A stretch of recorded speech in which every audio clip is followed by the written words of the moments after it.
Notícia importante saiu recentemente no jornal Metrópolis, em que roteiristas denunciavam os streamings por falta de remuneração, por má remuneração, contratos abusivos e desrespeito à propriedade intelectual. Vocês sabem que o nosso canal aqui é sempre aberto para esse tipo de discussão. Nós temos uma conexão com o cinema a partir de uma visão da esquerda radical. A gente não poderia deixar de fora esse tipo de discussão aqui, importante inclusive no contexto atual. Inclusive, o assunto está intimamente relacionado também à maneira como o governo Lula vem conduzindo o debate sobre cultura e, consequentemente, sobre cinema. Mas esse assunto em específico eu vou deixar para o próximo vídeo. Em breve, eu vou trazer para vocês uma carta em que sindicatos relacionados ao cinema e à produção cultural no Brasil endereçaram especificamente ao governo Lula para tratar de questões que não estão avançando como deveriam no Congresso Nacional, e a gente vai discutir os porquês isso está acontecendo. Mas antes disso, eu quero trazer justamente essa demanda de roteiristas no Brasil que estão denunciando plataformas de streaming por má remuneração, abusos e etc e tal. Vocês sabem que recentemente a gente viveu internacionalmente, especificamente em Hollywood, uma greve onde os direitos desses roteiristas e também de atores foram reivindicados e minimamente atendidos em determinado momento em razão da megalomania que foi essa greve. Entretanto, a gente já vê no cenário hollywoodiano que essas demandas atendidas já não estão tão atendidas assim, na medida em que essa lógica de patrão e trabalhador debatendo com isonomia os seus direitos é um idealismo liberal, e que os interesses do capital prevalecem nesse tipo de negociação. Prevalecem porque o discurso hegemônico daqueles que detêm o capital, portanto, estarão postos em debate, onde a nossa existência transforma-se em mercadoria. E como mercadoria, a sua finalidade, o lucro. Se a finalidade da mercadoria no capitalismo, portanto, é o lucro, há de se, por exemplo, reduzir os custos para esse tipo de produção. E reduzindo os custos de produção, nós estamos falando também de desemprego, precarização do trabalho, uso de tecnologia na produção, não para reduzir a jornada de trabalho do trabalhador, mas sim para que esse trabalhador seja retirado dos seus postos de trabalho e aquele que ficar trabalhar mais por um acúmulo de funções. E é tudo isso que está acontecendo no Brasil, esteve acontecendo em Hollywood e agora volta a acontecer em Hollywood, continua acontecendo, na verdade, mesmo depois da greve, e que se intensifica sem nenhum tipo de mitigação dessas contradições que são inerentemente pertencentes ao sistema produtivo qual estamos inseridos, o capitalismo, se intensificam aqui no Brasil. Então a gente vai ler uma notícia, vai ler a notícia aqui do Metrópolis falando de tudo isso, mas para que você se sinta confortável lendo isso tudo, eu vou pedir para que vocês vistam a sua camisa Insider. As peças Insider são anti-odor, respiráveis, antibacterianas e não desbotam com o tempo. Mas o que mais me impressiona, eu já disse isso aqui pra vocês, é que elas são super confortáveis. Hoje eu tô usando aqui a Tech T-shirt da Insider, nessa cor vermelha mais fechadinha, linda, maravilhosa, além da estileira que você mantém. Cara, parece que você tá sem blusa. É muito confortável. E a Black Friday da Insider já chegou. E usando o meu cupom de desconto, LEÃOBF, você ganha até 40% de desconto em todo o site. Além da camisa, da Tech T-shirt que você pode adquirir, temos as Everyday Shorts, que são maravilhosas, super confortáveis para os mais diversos tipos de atividades que você pode exercer, desde ir num cineminha até praticar esportes. E a cuequinha, gente, que é coisa de louco. Abraça, sabe? Aquele negócio que fica abraçado, não enrola, você puxa assim, não vem, sabe?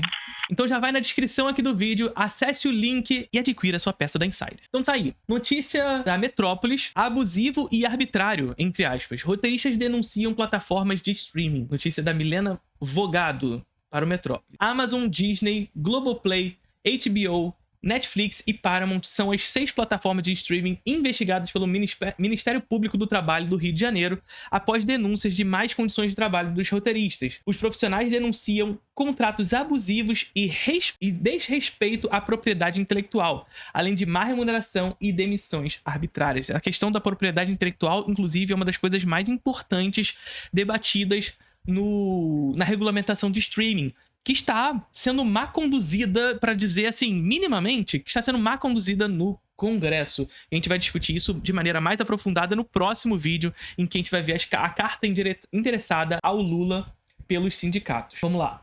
Um levantamento inédito da Associação Brasileira de Autores e Roteiristas, a ABRA, a Associação Brasileira, revela que 4 em 10 roteiristas não obtiveram renda com o roteiro ou receberam pouco mais de um salário mínimo por mês ao longo de 2024. Não receberam renda, tá bom? De acordo com a entidade, a situação é ainda mais grave entre profissionais fora do eixo Rio-São Paulo e não cis, justamente porque há uma concentração de trabalho na zona Rio-São Paulo. Isso aqui é muito importante dizer, gente. Inclusive, eu pretendo fazer muito em breve um vídeo sobre a distribuição espacial do cinema condicionado pela relação capitalista no espaço. Pela reprodução capitalista no espaço. Pretendo fazer um vídeo em breve sobre isso, desses vídeos mais ensaiados que a gente tem de vez em quando produzido por aqui. Mas uma coisa muito importante que vocês tenham em mente é justamente como essa reprodução capitalista se dá no espaço a partir da localização desse capital. Então o capital, ele vai se destinar no espaço, nas cidades, para aquilo que a gente chama de nós urbanos. E esses nós, eles vão fazer com que há uma destinação da mobilidade urbana em direção a eles, produzindo uma zona desenvolvida, uma zona para onde se destina todos esses capitais e, por consequência, zonas periféricas.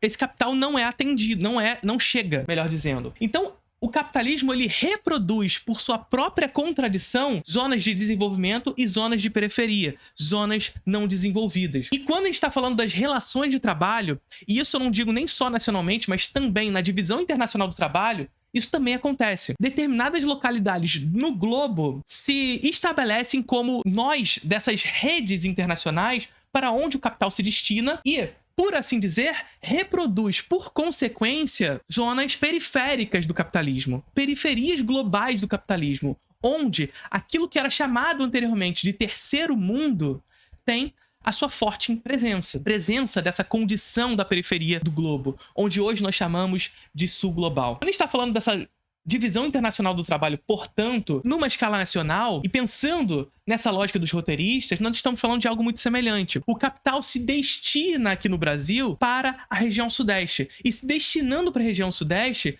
toda a dinâmica do capital vai nessa direção, produzindo periferias, produzindo desigualdades, sobretudo fora da região sudeste. Isso significa dizer que não existe desigualdade na região sudeste? Muito pelo contrário, ela existe. Porque aqui a gente está pensando em escalas. Nas mais diversas escalas, a gente pensa essa lógica de desigualdades.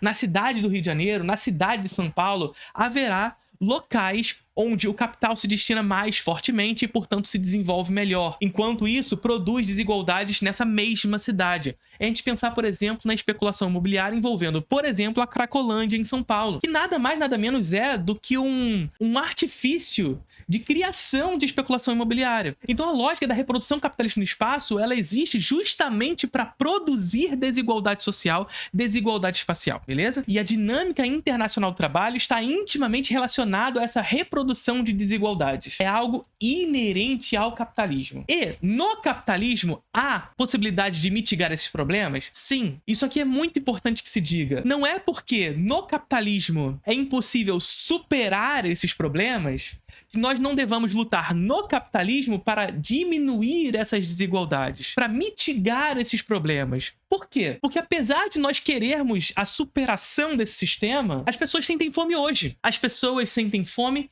hoje. As pessoas precisam se alimentar hoje. E no capitalismo, comida é mercadoria. E se você não tem como pagar por ela, você não come. Então o que a gente está falando aqui sobre os roteiristas? A gente está falando que deve haver medidas políticas para resguardar os interesses desses roteiristas e tudo isso passa, por exemplo, pela regulamentação do streaming. Só que, mais uma vez, no capitalismo, o Estado é balcão de negócios da classe dominante e dos interesses dessa classe dominante, os quais o streaming faz parte. Essa classe dominante internacional ou nacional, o qual o streaming faz parte. E nesse sentido, o nosso Congresso, assim como está acontecendo na escala 6x1, por exemplo, luta contra o avanço de projetos que defendam a classe trabalhadora. Porque no capitalismo, inviolável é a propriedade privada. Inviolável, portanto, é os interesses daqueles que as detêm, não o seu cidadão. Lá no Congresso, portanto, vocês verão cidadãos políticos defendendo os interesses dessa classe dominante. E quando eu digo isso, gente, eu não estou falando que são todos os políticos,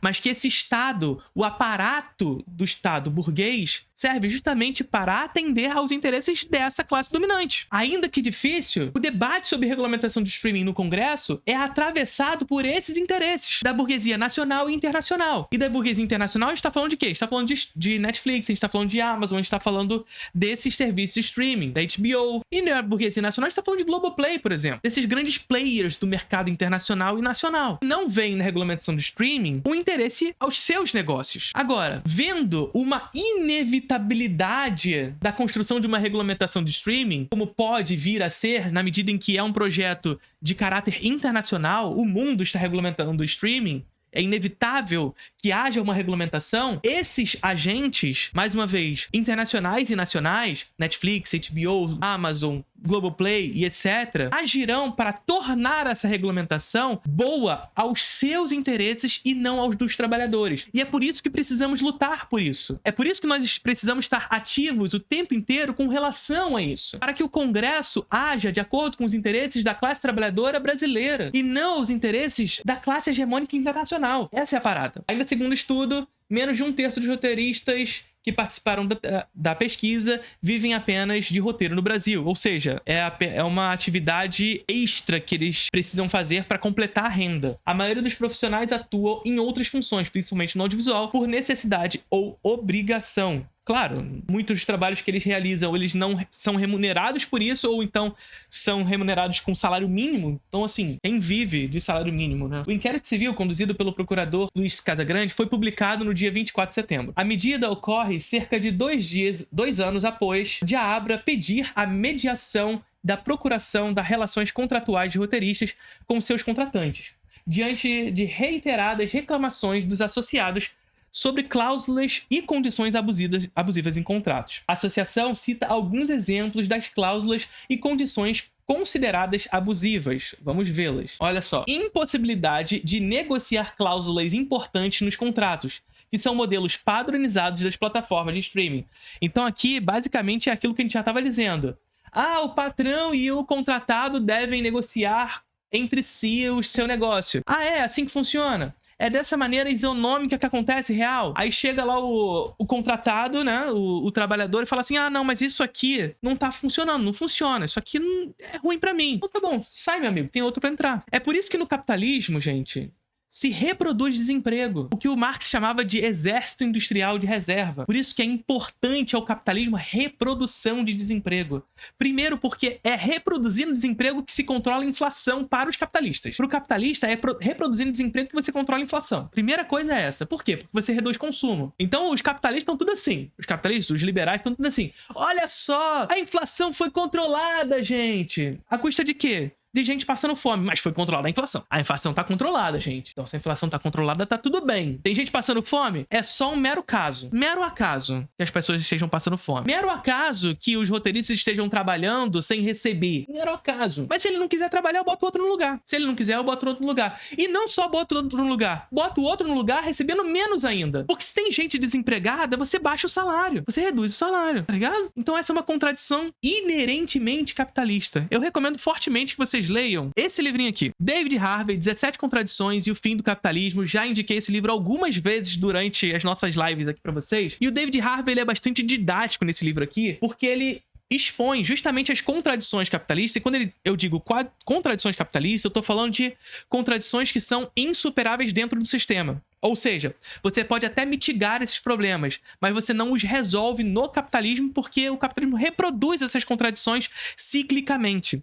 Então, recomendo muito esse livro porque ele vai demonstrar essas contradições de maneira bastante didática, nos situando a partir da crise de 2008. Então esse é um livro muito interessante porque ele traz esse debate sob um viés de algo que aconteceu recentemente na história. Recomendo muito fortemente que vocês vejam isso e como isso tudo reverbera até hoje, inclusive na greve de roteiristas em Hollywood, inclusive nos pedidos dos roteiristas brasileiros aqui no Brasil frente ao avanço dos serviços de streaming e das condições precárias de trabalho. Cláusulas que exigem exclusividade do trabalho do roteirista para a plataforma sem a remuneração adequada para que o profissional deixe de trabalhar para outros players. Isso aqui é um absurdo. Isso aqui é um absurdo. Porque literalmente o que esses caras estão fazendo aqui é contratando esses roteiristas PJ. Eles não estão botando esses caras como parte integrante da empresa. Estão contratando um roteirista PJ e exigindo que esse roteirista PJ seja exclusivo da plataforma, remunerando mal esse roteirista de forma precarizada,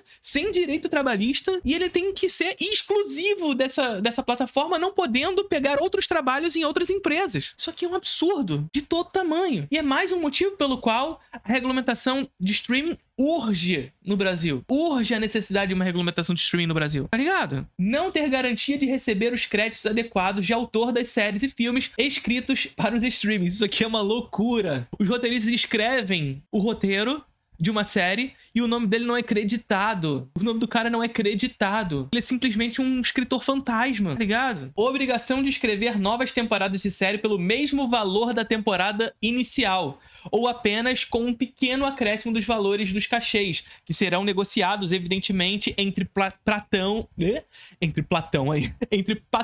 empregado. De forma super isonômica, gente. Super isonômica, tá ligado? Isso aqui é um grande absurdo, porque vamos pensar no seguinte, gente. Vamos pensar numa série hipotética aqui, tá? Vamos pensar numa série hipotética onde... Nessa série acontece o seguinte. Um grupo de assaltantes invadem um banco. Eles todos estão vestidos de vermelho. Tá? Eles invadem um banco. E ele invadindo esse banco e tudo mais, pá. Essa série, essa primeira temporada faz um estouro, sucesso absoluto. Ninguém conhecia essa série na primeira temporada. E os roteiristas receberam pra fazer essa série na primeira temporada. Foi um sucesso estrondoso. Aí vamos lá. A empresa faz o seguinte, caralho, foi um sucesso a primeira temporada, né? Vamos fazer uma segunda. Vamos chamar os mesmos roteiristas que fizeram a primeira, afinal foi um sucesso. Os caras sabem o que fazer. E chama a galera. Só que essa galera precisa trabalhar pelo mesmo valor da temporada anterior. Sendo que essa segunda temporada já é um sucesso garantido. Vocês estão entendendo qual é a parada? A primeira temporada ainda era uma temporada assim, é um teste. A gente não sabe se vai dar certo. Vamos pagar aqui o que se paga no mercado, entre aspas, tá? Isso aqui eu já tô falando, tentando ser o mínimo, né? Aí a segunda temporada vem, o sucesso é garantido em razão da primeira temporada, mas não. O contrato prevê que eu devo pagar o mesmo valor por esse escritor em caso de segunda temporada. Vocês estão entendendo o nível que é a parada? Vocês estão entendendo por que urge regulamentação de streaming no Brasil? Eu peguei uma série hipotética não brasileira aqui, mas só pra vocês entenderem. Só pra vocês entenderem. Vamos lá. Cara, isso é um absurdo. Obrigação de escrever novas temporadas de série pelo mesmo valor da temporada inicial. Isso aqui é o suprassumo da parada. Cláusulas que determinam aos roteiristas multas altíssimas pela rescisão de contratos. Então, assim, por exemplo, vamos fazer uma segunda temporada, gente. Ah, mas eu não quero fazer pelo mesmo valor. Eu vou sair do jogo. Então, meu amigo, você vai ter que pagar pra sair, pra quebrar esse contrato. Vocês estão entendendo como é isonômico a parada? Super correto. É máfia. Não, eu não digo que é máfia, eu digo que é capitalismo mesmo, gente. Tá ligado? É capitalismo. Pagamentos da remuneração em datas incertas. Então, assim, os caras não sabem nem quando vão receber. Se vão receber, no caso, né? Porque já tá dito aqui que muitos deles nem recebem pelo trabalho que eles fazem. Proibição de que roteiristas busquem na justiça brasileira comum em caso de descumprimento de cláusulas dos contratos, com alguns contratos prevendo o procedimento de arbitragem. E isso aqui a gente viu recentemente, né, gente? Isso aqui é loucura. A gente viu recentemente, no caso, o cara que se machucou. Vocês lembram desse caso? Que a gente viu aqui, a gente leu uma notícia do cara que a esposa dele morreu porque fez alguma coisa dentro de um parque da Disney. Vocês lembram disso? Só que o casal tinha assinado o termo de compromisso com a Disney Plus, que dizia que eles não poderiam entrar na justiça comum contra a Disney, e sim em arbitragem. Sendo que ela morreu por causa de algo que aconteceu dentro do parque da Disney. Parque da Disney e Disney Plus, foda-se. Vocês assinaram. Vocês lembram disso? Tem um vídeo aqui no canal sobre isso, caso vocês procurem, vocês vão achar, tá? E é mais ou menos isso aqui que tá acontecendo. Os roteiristas, eles não podem, em razão de contrato, recorrer à justiça comum os seus direitos de trabalho. Não podem. Eles devem recorrer a um procedimento de arbitragem. É loucura, gente. É loucura. É claro que, assim, provavelmente... Eu não sei, porque eu não sou advogado, por favor. O advogado socialista me ajuda nessa, tá? Mas provavelmente, se eles entrassem na justiça comum, eles conseguiriam alguma coisa. Isso aqui pra mim, é abuso, né? Se configuraria como um abuso. Mas mesmo assim, só de estar no contrato já é loucura. Porque só de estar no contrato já se predispõe um condicionamento. O trabalhador se sente acuado frente às relações de contrato, percebe? Então, por mais que ele, porventura, eu não sei de novo se existe essa configuração na lei. E veja, eu não sei, tá ligado? Se eu tivesse com esse contrato em mãos, eu não saberia. Eu teria que ir atrás pra saber se eu poderia entrar na justiça comum. Então, até isso acontecer, muitos desses trabalhadores nem entrariam. Porque se está no contrato é porque pode. Eles não iriam desconfiar, tá ligado? Proibição ou limitação de que roteiristas, no futuro, além do cachê pela escrita dos roteiros, receba pelas múltiplas exibições de suas obras nas plataformas, por meio de sociedades de gestão coletivas de direitos. Isso aqui é mais uma reivindicação da regulamentação de streaming, gente. Porque veja o que acontece. Roteiristas, mas não só o roteirista, mas também quem produz as obras, aquele pequeno estúdiozinho que vai produzir, aquela pequena produtora que vai produzir o filme ou a série e tudo mais, contratada pela Netflix, não vai ter direito sobre a obra, sabe? Não só o roteirista, mas também essa produtora. Não vai ter direito sobre essa obra. Hoje, no cenário atual, quem tem direito sobre a obra é a Netflix, percebe? Então, a produtora coloca na Netflix e os direitos intelectuais daquela obra pertencem à Netflix. E, portanto, aquela produtora, aquele roteirista não pode negociar os seus direitos com nenhuma outra plataforma. Nenhuma outra plataforma. Vocês estão entendendo o que acontece? Vocês estão entendendo a loucura que é isso? Além disso, esses roteiristas, essas produtoras, não recebem com aquilo que a gente chama de royalties. Ou seja, quanto mais sucesso essa obra faz, quanto mais sucesso e, portanto, views essa obra vai ter dentro da plataforma, mais esses roteiristas deveriam receber. Mas não, é propriedade intelectual do estúdio. E sendo propriedade intelectual do estúdio, da plataforma, meu amigo, o seu trabalho já foi feito. E se ele já foi feito, tudo que vem depois é meu. Por isso que a regulamentação de streaming prevê que, através de um sistema de cota de telas, o streaming necessite ter obra audiovisual brasileira dentro do catálogo. E, para além disso, para recolher o fundo setorial audiovisual, ele deve contratar produtoras brasileiras. E essas produtoras brasileiras podem negociar os direitos dessa obra depois de tanto tempo. Que é como acontece na França, por exemplo. Então, a Netflix contrata determinado produto, por exemplo, por uma produtora francesa, e a Netflix permanece com direito com relação àquilo por 3, 4 anos. Eu não lembro exatamente qual é o tempo. Depois desses 3, 4 anos, aquela empresa produtora pode renegociar com a Netflix ou com outra empresa qualquer os direitos de exibição daquele produto. No Brasil, não. No Brasil, o produtor brasileiro faz e ele permanece para sempre sendo na Netflix. Meu amigo, isso é um pacto com o diabo. Isso é pacto com o diabo. Mas é aquele pacto com o diabo que o trabalhador não tem escolha. Porque não existe outra opção. Não existe outra opção. Então a regulamentação do streaming prevê que esse trabalhador possa negociar esse produto com a Netflix e depois de um tempo ele possa reaver os direitos de renegociação desse produto, o que é perfeitamente normal. Entre as denúncias está também a possibilidade de término sem justa causa do contrato a qualquer momento pelas plataformas sem pagamento por aviso prévio. Cara, na moral, eu vou te demitir sem aviso prévio. Foda-se, vai embora. Tá no contrato, então acabou. Tá no contrato, sabe? Em alguns casos, segundo a associação, a situação se agrava. Isso porque também ocorrem casos em que o roteirista foi o responsável por criar a série e o filme. E mesmo assim, o profissional é retirado do processo sem a devida compensação. O que diz a Abra? A advogada da Associação Brasileira de Roteiristas e Autores, Paula Vergueiro, explica que as plataformas estrangeiras contratam as produtoras brasileiras como prestadores de serviço. É assim que funciona, inclusive, a maneira como esses serviços de streaming internacionais atuam resgatando os fundos do Fundo Setorial Audiovisual Brasileiro. Inclusive, para passarem cota de telas, quando isso estiver em vigor, eles precisam contratar esse serviço de empresas brasileiras. São essas produtoras, por sua vez, que contratam os roteiristas. Percebe? Existe um processo de terceirização da parada. Segundo a advogada, esse é um método adotado pelas plataformas de streaming para se abster de responsabilidades contratuais. Mais uma vez, na verdade, essa é uma condição do capitalismo tardio, na verdade, da dita terceira revolução industrial. Um processo de terceirização. Da terciarização e da terceirização também, né? Então, a Netflix vem aqui, contrata uma produtora que, por sua vez, contrata o roteirista. Então, tem um processo de terceirização que precariza o trabalho por consequência. Precariza o trabalho, diminui o salário, e diminui, portanto, os custos de produção, tudo aquilo que a gente já discutiu anteriormente lá no início, que prevalece a condição do lucro. As produtoras, contudo, assumem a mesma postura. As produtoras falam: olha, não tenho nada a ver com isso, porque quem manda fazer esse tipo de contratação são as plataformas. E o trabalhador, por consequência, não tem acesso à plataforma. Então, assim, é o contratante falando pro contratado que eles não têm nada com isso, e o contratado não podendo ter acesso a quem tem a ver com isso. As plataformas, por sua vez, dizem, olha, resolvam-se aí, porque a produtora é a contratante. Foda-se. Isso limitou a negociação feita pela associação. Por isso, a Abra procurou a justiça. Inclusive, isso é muito importante, porque esse processo de terceirização e de terciarização do trabalho no capitalismo dificultou e esvaziou os sindicatos. Os sindicatos se desmobilizam nesse processo, porque esse trabalhador ele não tem mais vínculo empregatício. Então, ele acaba sendo desvinculado das lógicas do sindicato, inclusive é condicionado a uma ideia de que o sindicato tá ali para sugar o trabalho dele. Tá ligado?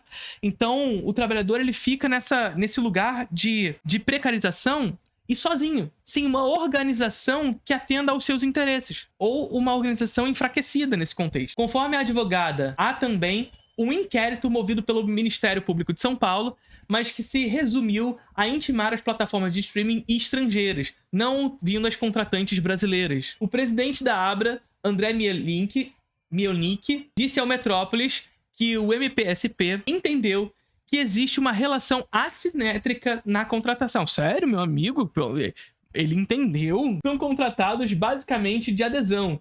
Eles não são negociáveis em vários aspectos. Não existe negociação entre patrão e trabalhador, gente. Não existe negociação entre trabalhador e patrão. A negociação é a seguinte: meu amigo, eu tenho esse salário aqui pra você. Você quer? Ah, não. Então tá, tem outro pra querer. Essa é a negociação, cara. Essa é a negociação. Mais uma vez, é por isso que no capitalismo é importante a reprodução de desemprego. Pra reduzir salário, pra controlar salário, pra produzir mercado industrial de reserva. Ponto. Mielnik destaca que o trabalho do roteirista é muito mal precificado. O roteirista, além de ter essa característica de ser o elo inicial do ecossistema do audiovisual, é a fase de pré-produção, ele também tem força de construção de propriedade intelectual dentro do audiovisual. Mas o preço que se paga por isso ainda é muito mal precificado. Sim. Segundo o presidente da associação, o problema é que, assim, é isso, não ataca a raiz. Mesmo a crítica não ataca a raiz, não vai no problema, tá ligado?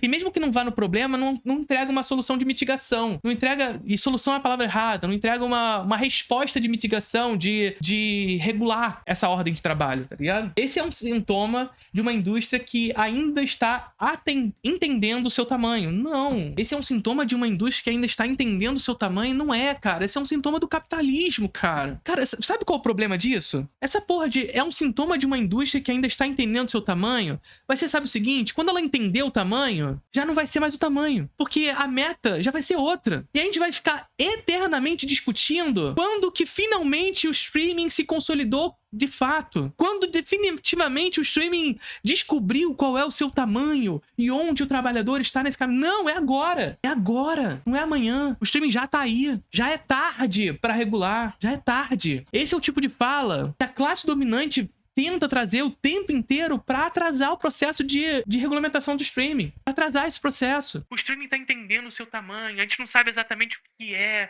como a gente pode ser regulado e etc. Sabe? Então não tá entendendo tamanho porra nenhuma. O streaming já tá aí. E é com o tamanho que tá hoje que a gente precisa regular. Porque sabe quando a gente vai entender o tamanho do streaming? Nunca. Nunca. E não é uma mensuração fácil, assim, pegar uma régua, botar ali e acabou. Não é assim que funciona. Cara, eu fico puto. Então essa luta acaba sendo também uma luta para entender a importância do autor roteirista dentro do ecossistema. Além do potencial de criação dessa propriedade intelectual, é também de valorização dessa propriedade intelectual dentro do audiovisual brasileiro. Cara, o problema não é esse. O problema não é a discussão do quanto o roteirista é importante visto a propriedade intelectual da reprodução de uma obra audiovisual. Não é sobre isso. Apesar de, sim, os roteiristas serem importantes nesse ecossistema, nessa esteira de produção. São muito importantes, inclusive, para um processo intelectual da produção do audiovisual.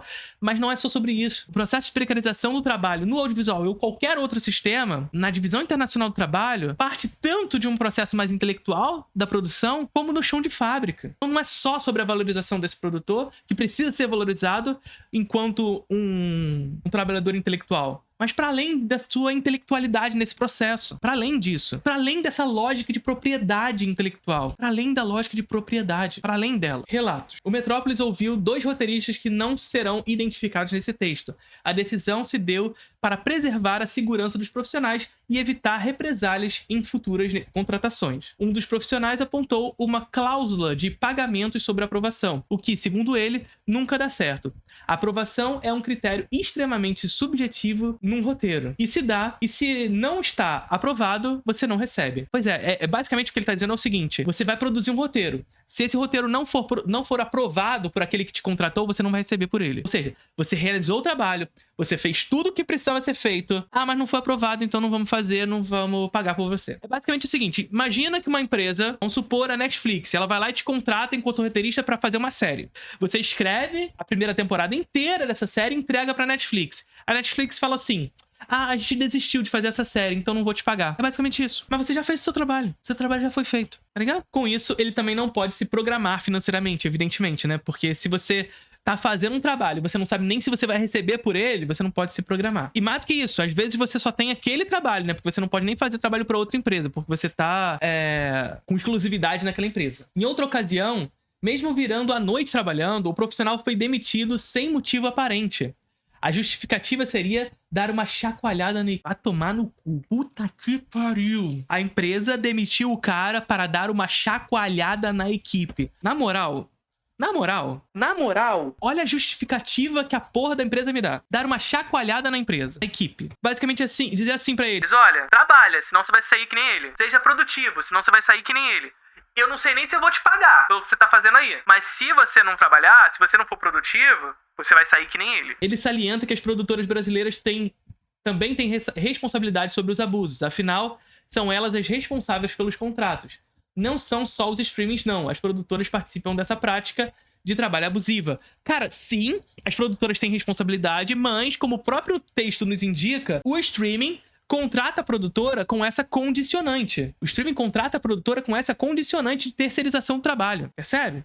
É claro que a produtora tem responsabilidade nisso. Só que a grande questão é: o streaming tá contratando essa produtora. Se a produtora falar assim: não, sobre essas condições de trabalho eu não vou contratar, o streaming vai falar assim: tá bom, contrato outra. É assim que funciona. É assim que funciona. Por quê? Porque o streaming possui mais poder de barganha nesse negócio. Porque possui mais capital. E possuindo mais capital, ela pode negociar com mais produtoras. E se uma nega, a outra aceita. Então, as produtoras têm responsabilidade? Evidente. Mas o problema é muito mais profundo do que isso. Percebe? Para o roteirista, as produtoras colocam condições trabalhistas impossíveis. Quando virou pai, o profissional pediu licença paternidade de 1 mês, não remunerada, à produtora que havia o contratado. Após receber a negativa da produtora, ele pediu o período de 5 dias, ainda sem remuneração. Licença paternidade, gente. Ele tá pedindo licença paternidade de 5 dias que deveria ser remunerada. Como resposta, o profissional foi retirado do projeto. Isso acontece muito, tá?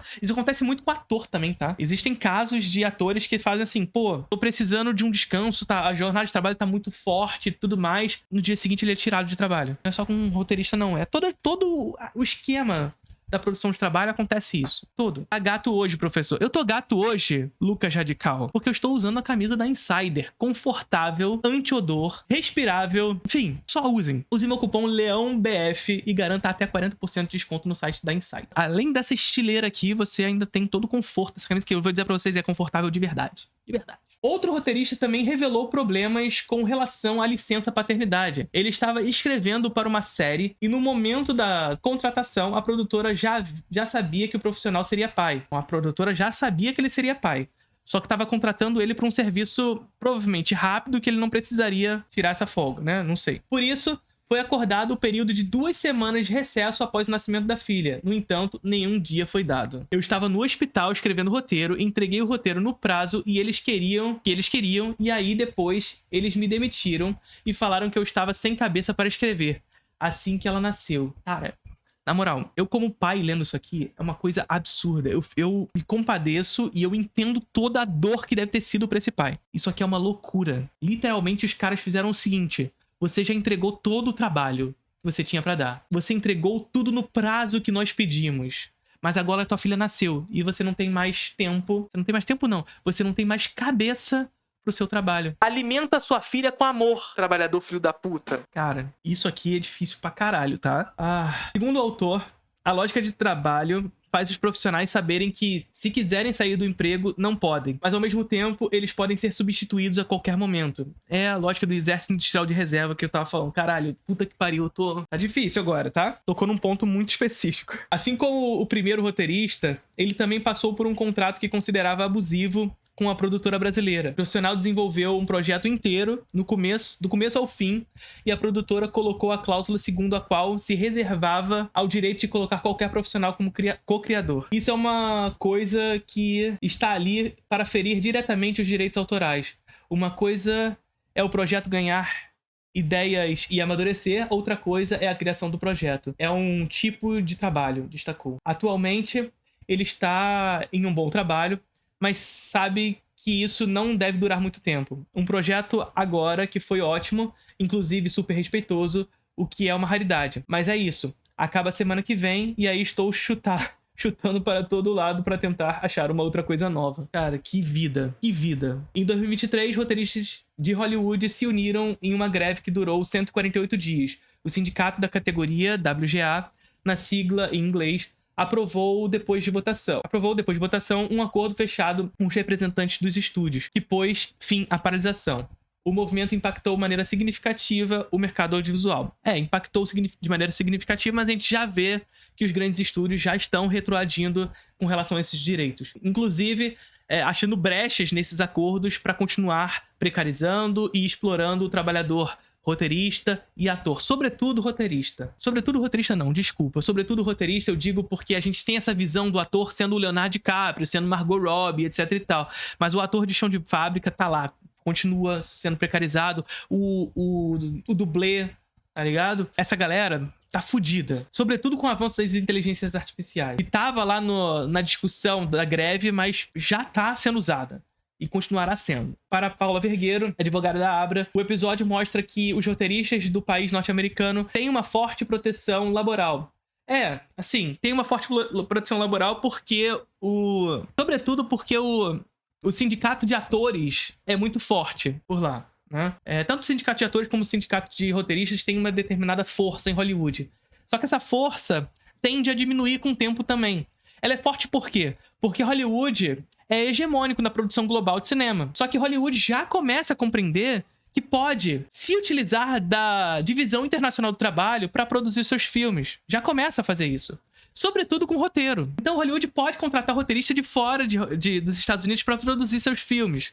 E enfraquecer o sindicato de roteiristas nos Estados Unidos. Com o ator, isso é um pouco mais difícil porque esses rostos já são conhecidos nos Estados Unidos. Mas com mais essa geração de atores vai se perdendo, isso vai se perder também com relação aos atores. Principalmente os atores já consagrados. Mas os atores de chão de fábrica, mais uma vez dizendo, estão fodidos também nesse caminho. Tá ligado? Então, nos Estados Unidos, ainda é um sindicato forte, sabe? Os Estados Unidos não têm forte proteção laboral. Muito pelo contrário. A produção ao trabalho nos Estados Unidos é precária para um caralho. É muito ruim. Só que, no caso específico de roteiristas e atores, existe um sindicato muito forte. Aqui, a questão é o sindicato. Não é a proteção laboral do Estado. É o sindicato, tá? Lá nos Estados Unidos, eles têm, de fato, como proteger. Aí fizeram a greve porque tem um sindicato atuante. Exatamente, tem um sindicato atuante. Não é o Estado que fornece proteção laboral. É o sindicato forte que consegue minimamente negociar. Minimamente negociar. Mas, no capitalismo tardio, os sindicatos tendem a se enfraquecer. Essa é uma tendência. Agora, a nossa urgência é pela organização, tá? No Brasil, no entanto, a realidade é outra. A gente não pode fazer uma greve. A Abra não é um sindicato. Mas, de certa forma, eu diria que a raiz do problema é a mesma. Qual é a raiz do problema? Só que sem os mesmos instrumentos, porque lá eles podem parar a indústria. E aqui a gente, de fato, não tem esse poder. A raiz do problema é qual, então? Vou deixar pra vocês aqui nos comentários. Diga pra mim, qual é a raiz do problema, gente? Diz pra mim. Vocês sabem. André Mielnik, presidente da Abra, reforça que, de fato, a associação não está fazendo a mesma coisa, greve, mas a gente está utilizando um instrumento de pressão para negociar, destacou. O outro lado, vamos ver o outro lado? O Metrópolis contatou o Motion Pictures, guarda-chuva que responde pelas plataformas de streaming internacional, a Brave, que reúne as produtoras brasileiras citadas no inquérito civil, MPT, e o Grupo Globo, responsável pelo Globoplay. No entanto, não tivemos nenhum retorno até a publicação dessa reportagem. Por que será? Por que será? Não tem aqui o meu Deckstream, né, pra botar a musiquinha pra vocês, mas por que será? Bom, em breve vamos discutir esse assunto aqui mais uma vez, vamos aprofundar esse assunto aqui, mas agora de maneira mais específica, trazendo a carta destinada ao governo Lula, que repreende o governo na questão justamente de que o tratamento da cultura e inclusive da regulamentação de streaming não está sendo feita da maneira devida. Mas isso é assunto para um próximo vídeo, tá bom? Aquele vídeo ali, exclusivo para você. Seja membro aqui do canal e tenha acesso a lives e vídeos exclusivos. Curtiram o vídeo?